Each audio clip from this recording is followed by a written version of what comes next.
13வது Malaysia திட்டம் இந்திய பெண்களுக்கு வணிகத் துறையில் நேரடி வாய்ப்புகளை வழங்குகிறது. மேலும் அவர்களது தனி நிலையையும் திறமைகளையும் முன்னிறுத்தும் திட்டமாக அமைந்துள்ளது என மலேசிய இந்தியர் வர்த்தக தொழிலியல் சம்மேளன மகளிர் தலைவி ஹேமலா ஏபி சிவம் தெரிவித்தார்.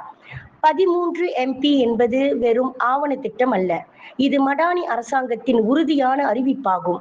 எத்தனையோ ஆண்டுகளாக புறக்கணிக்கப்பட்ட இந்திய பெண்கள் இப்போது தேசிய முன்னேற்றத்தின் உள்வாங்கப்படுகிறார்கள் என்று அவர் கூறினார்.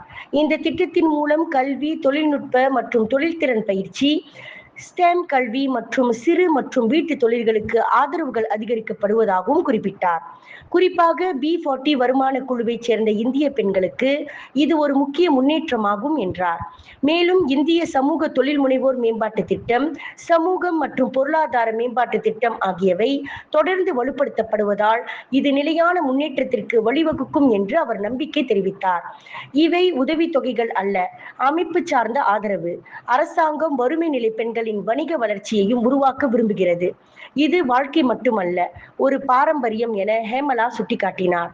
இத்திட்டம் முழுமையாக மக்கள் சென்றடைய மித்ரா, குஸ்கோப் மற்றும் குடிமக்கள் அமைப்புகள் இணைந்து செயல்பட வேண்டும் என்றும் அனைத்து இந்திய பெண்களும் தயாராக உள்ளனர். ஆனால் அவர்களுக்கு அணுகல், திறமை மற்றும் வாய்ப்பு தேவை என்பதையும் ஹேமலா வலியுறுத்தினார்.